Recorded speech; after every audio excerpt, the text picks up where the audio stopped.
This one is titled Disaster Movies because I think that's fitting. It's about um, framing nature as a murderer, which is quite fitting. So, first movie I want to talk about is Haeundae. So, Haeundae is like a 2 hour, 45 long movie, and in a way, because it's Korean, it's sort of like Godzilla because it's Asian. I don't know. But so how do I diagram out this movie? So the movie starts out. It's dumb and American. It's not American, but it's dumb in a very American way. It's like, ooh, booty, booty, booty, booty, butt cheeks. Oh, we're gonna be. Mm. Oh, it's an idol. Oh, it's an idol. I want to hear her sing. And then there's these guys being like, oh, I'm gonna fuck you up, dude. Don't make me fuck you up with my fucking fists, with which I'll punch you until you're fucking dead. And so that's the first like hour and 50 minutes, right? Then the last 40 minutes is like disaster, but it makes it good because for the first hour and 50 minutes you're like, I hope these people die. I hope they die. I hope they die. That would be so fun if they died. I want that grandma to die. I want her grandchild to die. Mm. And then it just precipitates. It precipitates, and when it rains, it falls. And Haeundae, I think is the Korean word for a tsunami, which tsunami is originally an English word. And so guess what? So, like that Godzilla film that was released recently, not the one with Bryan Cranston, because that only had a really cool scene where Godzilla like is the other guy out of existence. Otherwise, it's sort of like 2012, and you're supposed to be like, "Oh, I'm sad that Bryan Cranston died," but you're more like, "I'm angry that Bryan Cranston died, and now I have to watch this fucking dumbass guy save some Japanese child who's his son."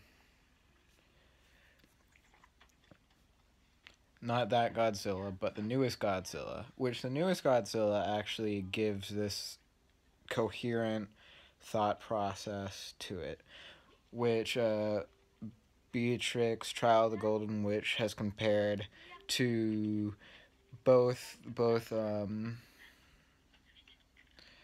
Attack on Titan and Legend of the Galactic Heroes, which the movie is basically about like getting the boomers out of charge. Which is a narrative that I'm like, okay then, but there's plenty of Nazis online who are like 14 years old. But, it has a point to it. I think sure a lot of old people are boomers. But anyway, I frame it that way. God, this movie, I just zone immediately out of movies. What is this movie even called? It's like there was a field at the beginning, and now they're gonna give some metaphors. Why are horror movies all like metaphors for like, if you're a wolf, then you're gonna be hunted by a sheep? It's so fucking boring. It's like, that's why I hate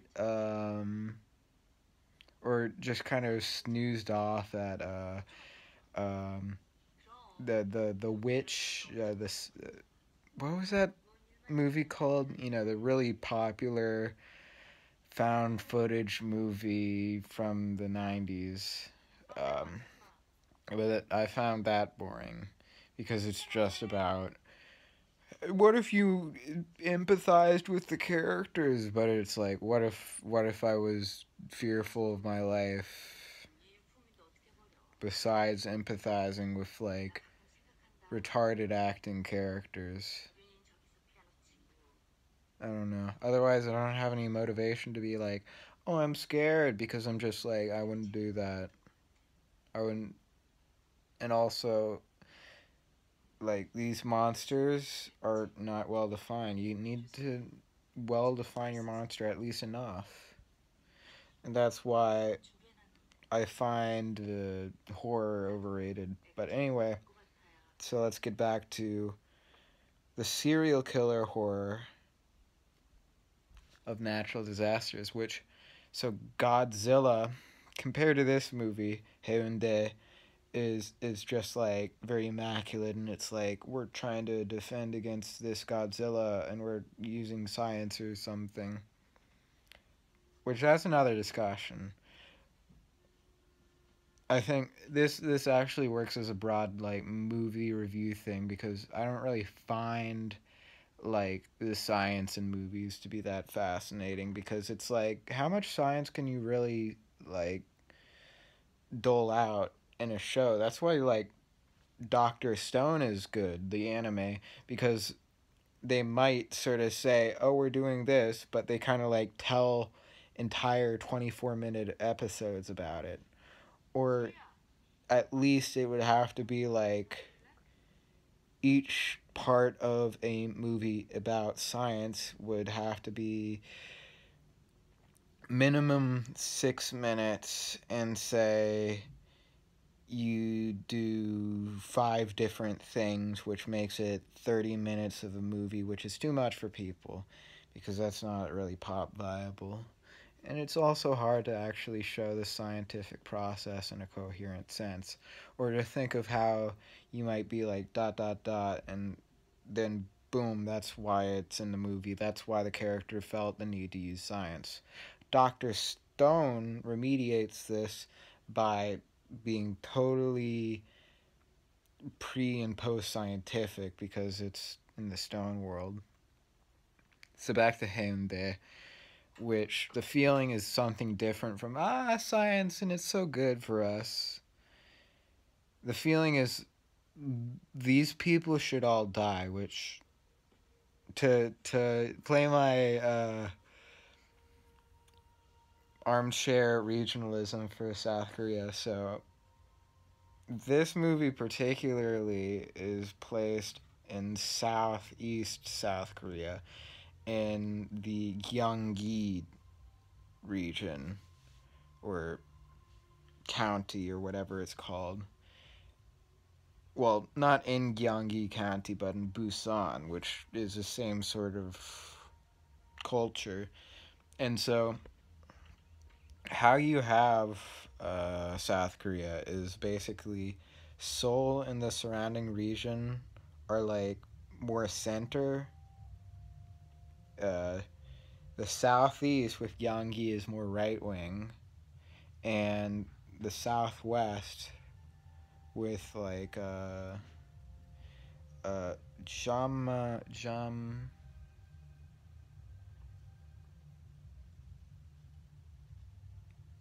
My brother is playing Tool in his car. Whatever. Jeolla is considered more liberal and also has those associations with like gangsters that you would associate with like the Northeast and like Chicago and like California. And they also have tasty food.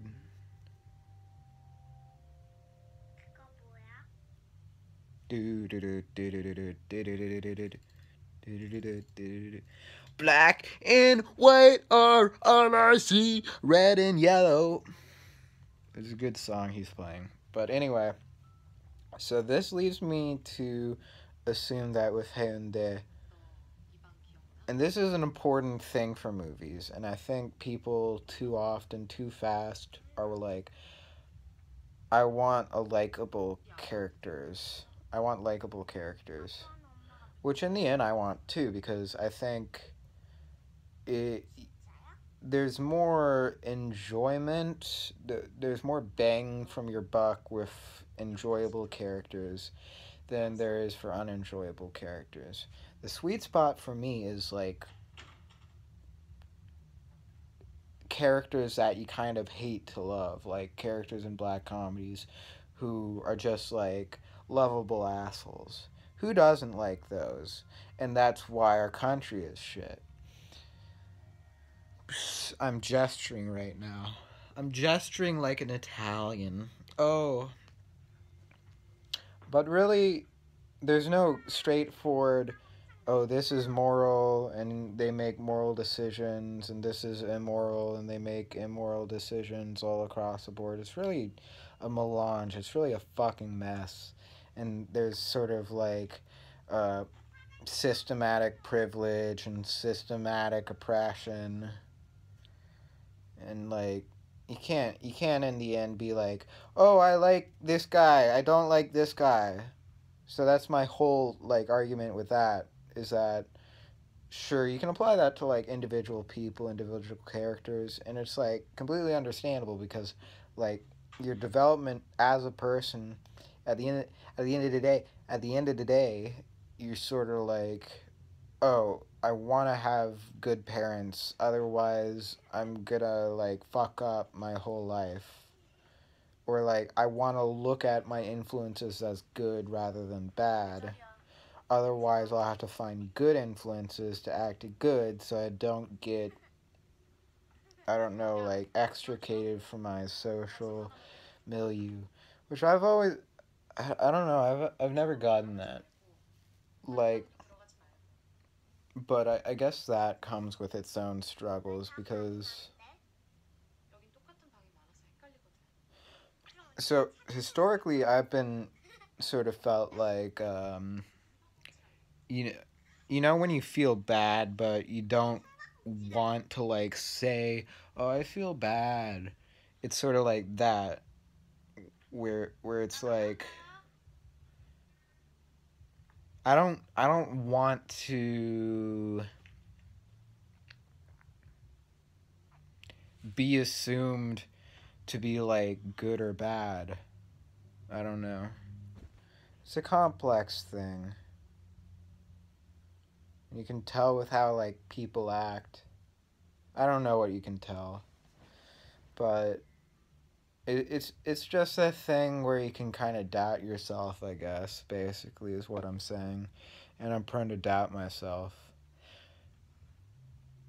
Which is probably good because I'm talking about how it's entertaining to watch people die. Not really die, but like. Some of them really did deserve to die. So to go over what happens in Haeundae after the apocalypse scene, there's the father of this one girl who's like also a tsunami expert. He's like, yo, shit's real bad. We need to like stop this shit, dude, and we need to like be proactive and shit, dude. Like, you don't really fucking know, like, seriously? Fucking shit's fucked. And like, I'm gonna be vindicated later. And then he like turns in the papers where he's like, yo, the part that bought the yo, it's the inaccuracy for me. That's a, it's the blank for me. It's the blank for me. And you have that as a Twitter sort of copy paste where you fill in the blank and you're like, it's a racism for me. And it's supposed to be like, oh, some sort of broad accusation of somebody, and then you're like, oh, you're like Salt Bay, and you're like, woo, woo. I just, some things I don't even find bothersome. Like, I don't think even people find them bothersome. It's just like, why the fuck do people speak like this?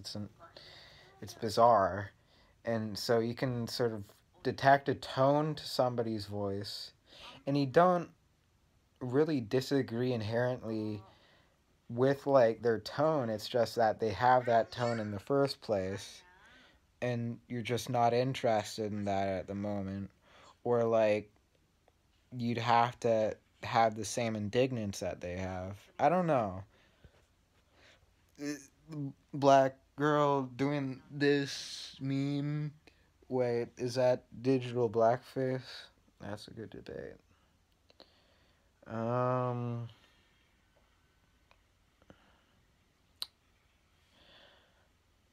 so that's another reason why I don't necessarily divide between like likable and unlikable characters. It's more interesting and uninteresting.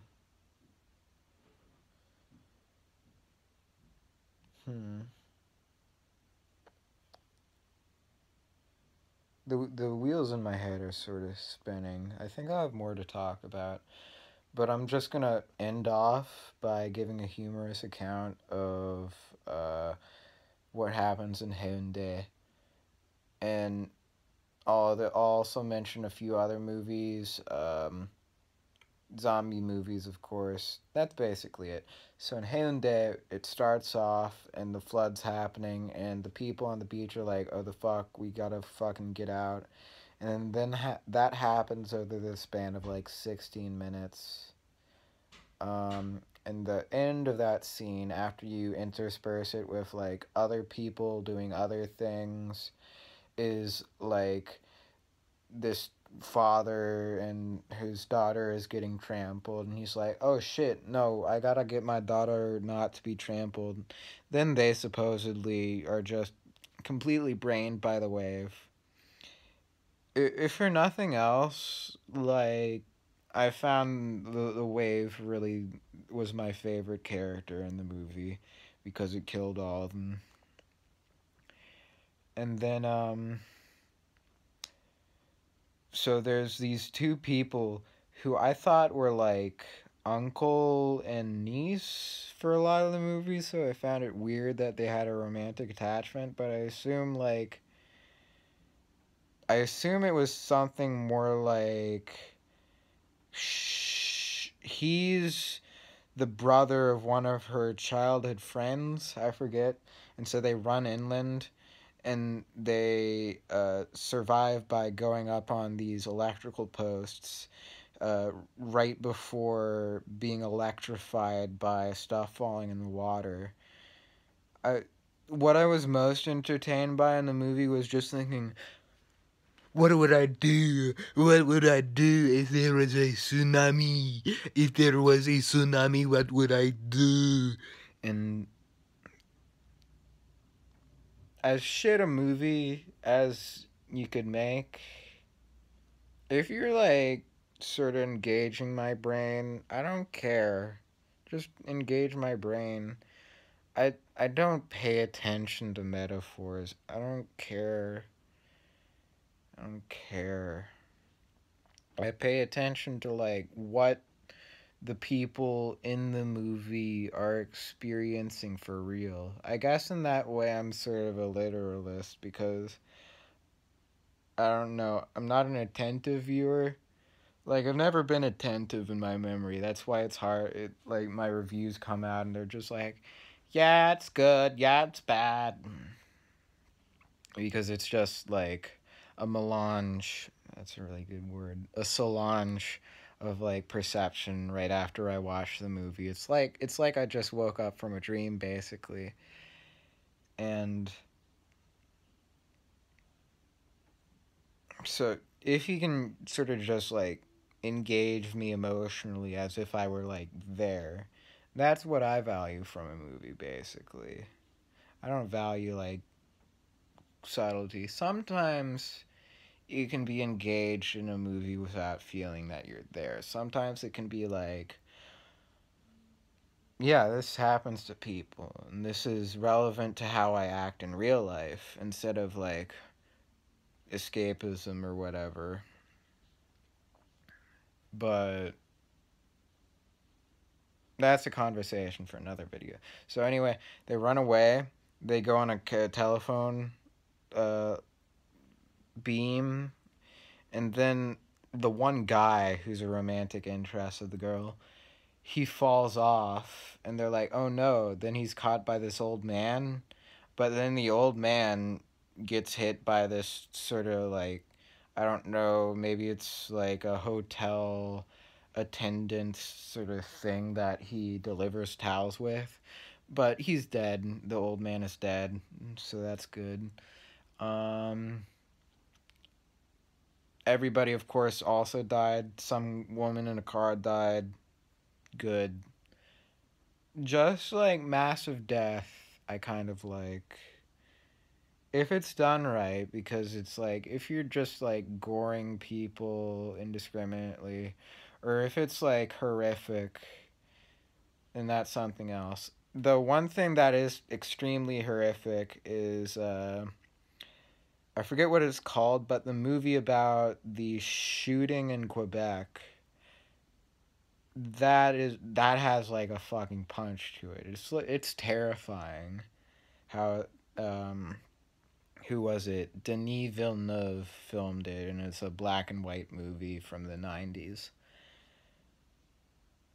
That's terrifying, but this is funny because the movie is trash and the people are trash. And so that's the end of their subplot. They somehow survive. I guess they held on for dear fucking life and didn't get hit at all by any shrapnel or anything like that. So that's good for them. Um,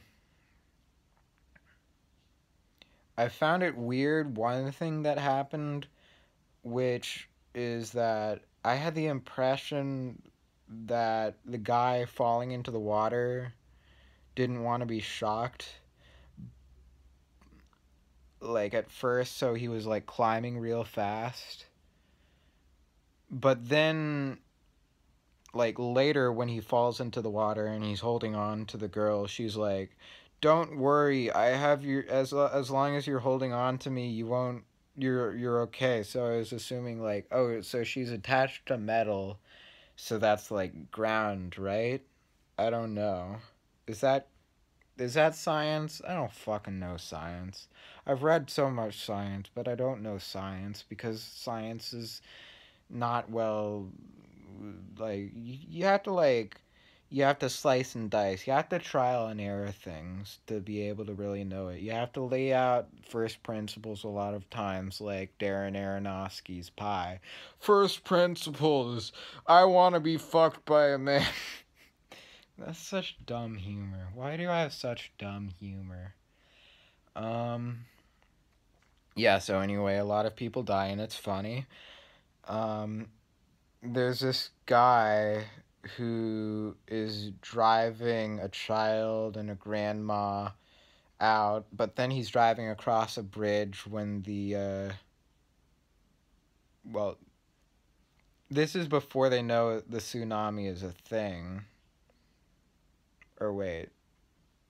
It's weird. You see how fucking dumb I am? Because they have the tsunami warming. The tsunami warming. I am in a sauna, I am a tsunami. And then like yeah, they're all dead. And so the grandma and the child survive in the end, but this one guy who isn't blown away into the water, into the sea, which the bridge is above the sea, by the tsunami, is like, oh shit, oh fuck, oh shit. And then there's this really funny scene where he dodges a bunch of like, there's this literal boat that is established earlier in the movie as like, oh, the boat flipped over and it was in the middle of the sea. And it's so fucking funny to think of it now because it's like Katamari. Oh god, it's so fucking funny. This is a great movie. I gave it like a 6 out of 10, but I fucking love this movie now that I think of it. Because, so the shipping container you have, right?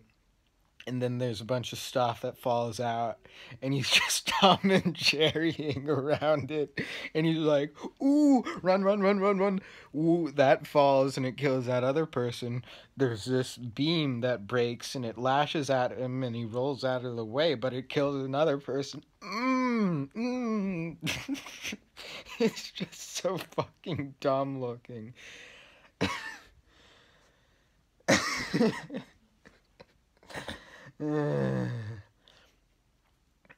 That's the second subplot. The third subplot is there's this guy from the military who's doing this job, this alternate job as like looking after kids. Uh, and so he falls in love with this dumb bitch. That is not something I'm trying to like insult her. It's just a descriptive term. Like she's a dumb bitch, and that's cool. The world is full of dumb bitches, and we're all the better for it. And so she gets into this romance with him. She bites him multiple times. One first time because he saves her from drowning because she fell off a boat. She fell off a yacht. Um, that the yacht is another subplot, but what what happens there? Um, yeah, she gets back on the yacht. Oh, it isn't a subplot. So then he saves her after she gets in like a fit with him where she's like, I don't like you anymore. And then he's like, could she like me? She's rich. And then she's like, yes, I do like you. This other guy is a total fucking pussy. And that guy ends up, like, killing that other guy. So, that guy is the villain of the film. That guy and the tsunami. No, that guy is worse than the tsunami because he's just like, I don't want to be on this rope for any longer. I want to be in the helicopter already. I'm going to climb up the rope. Black girl with the chin in the hand meme.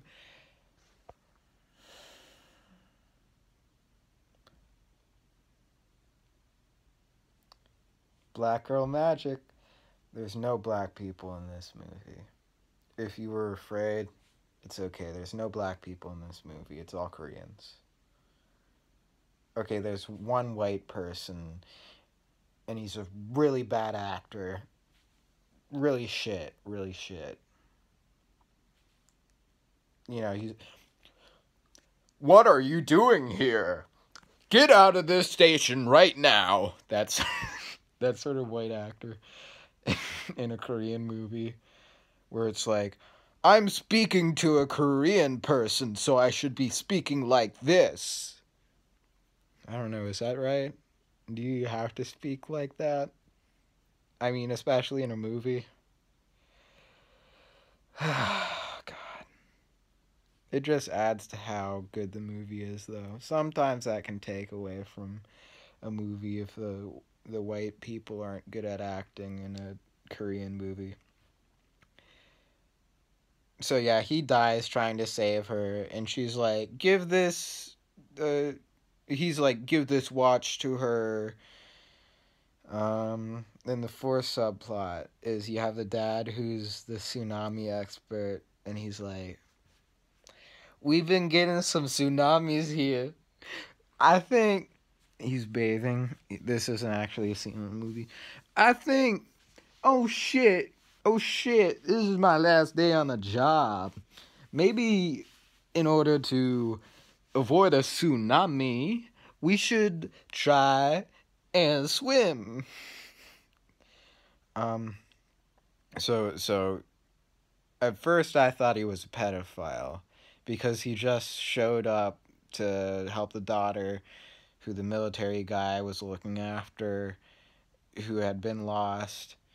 But then he shows up again to like save the daughter from the room in the 13 billion floor that's drowning, and then someone randomly saves his ex-wife in an elevator by just like using a crowbar, and I was like, that guy was pretty nice because like how could he tell that somebody was in there? I don't know, but um And so then they both die.